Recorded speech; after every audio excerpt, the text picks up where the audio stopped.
അസ്സലാമലൈക്കും. എല്ലാവർക്കും എൻ്റെ വീഡിയോയിലേക്ക് സ്വാഗതം.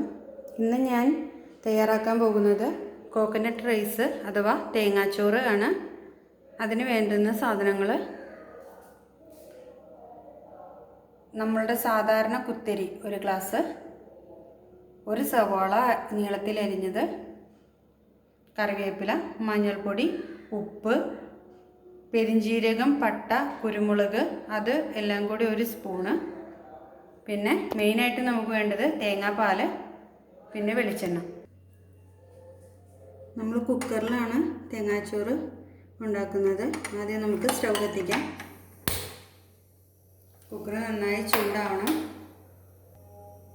നമുക്ക് കുക്കർ ചൂടായിട്ടുണ്ട്. ആവശ്യത്തിന് വെളിച്ചെണ്ണ ഒഴിച്ചു കൊടുക്കാം. ഇതിലേക്ക് നമ്മൾ നേരത്തെ അരിഞ്ഞു വെച്ചിരിക്കുന്ന 1 സവാള അരിഞ്ഞത് ഇട്ട് വഴറ്റി കൊടുക്കണം.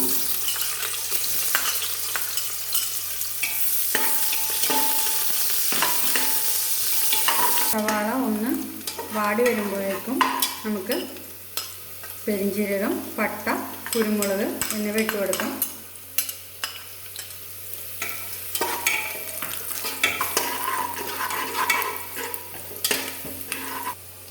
ഇതിലേക്ക് നമുക്ക് കറിവേപ്പില ഇട്ട് കൊടുക്കണം.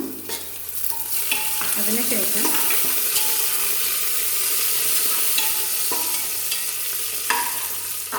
നമ്മൾ കഴുകി വാരി വെച്ചിരിക്കുന്ന അരിയെ ഇട്ട് കൊടുക്കാം.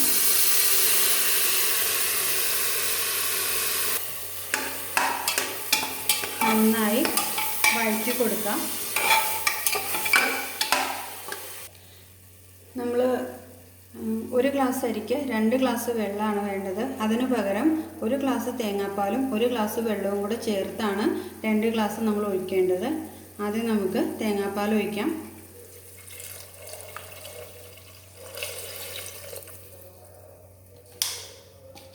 അതിനുശേഷം നമുക്ക് ചൂടുവെള്ളം ഒഴിക്കാം. 1 ഗ്ലാസ്.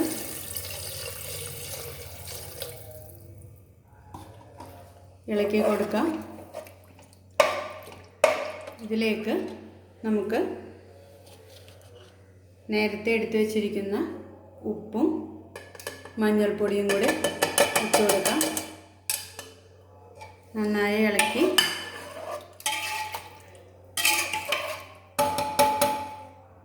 നമുക്ക് കുക്കർ അടച്ചു വയ്ക്കണം.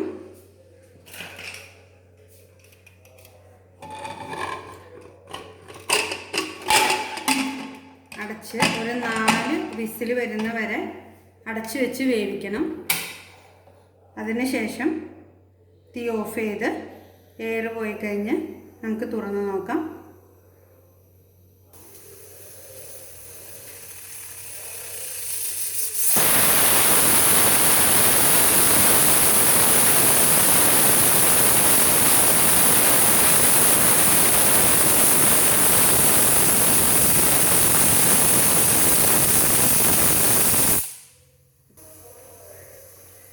ഇപ്പോൾ നമ്മുടെ 4 വിസിലും വന്നു കഴിഞ്ഞു. ഇനി നമുക്ക് തീ ഓഫ് ചെയ്യാം.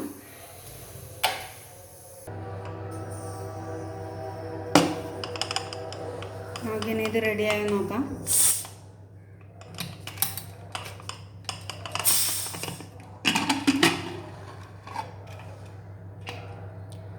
നമ്മുടെ ചോറ് കറക്റ്റ് വെന്ത് പാകമായിട്ടുണ്ട്. ഇനി നമുക്കൊരു സർവിങ് ഡിഷിലോട്ട് ഇത് മാറ്റി നോക്കാം. നമ്മുടെ കോക്കനട്ട് റൈസ് ഇവിടെ റെഡി ആയിട്ടുണ്ട്. നല്ല ടേസ്റ്റിയാണ് കഴിക്കാൻ. നമുക്കിത് പരിപ്പ് കറിയുടെ കൂടെ, സാലഡിൻ്റെ കൂടെ, അതുപോലെ ഇറച്ചിക്കറിയുടെ കൂടെ, ചിക്കൻ കറിയുടെ കൂടെ ഒക്കെ നമുക്ക് കഴിക്കാവുന്ന നല്ലൊരു ഡിഷാണ്. എല്ലാവരും ട്രൈ ചെയ്ത് നോക്കണം. എൻ്റെ ഈ വീഡിയോ ഇഷ്ടപ്പെട്ടിട്ടുണ്ടെങ്കിൽ തീർച്ചയായും സബ്സ്ക്രൈബ് ചെയ്യുക, ഷെയർ ചെയ്യുക, കമൻറ്റ് ചെയ്യുക. എല്ലാവർക്കും എൻ്റെ നമസ്കാരം. Thank you.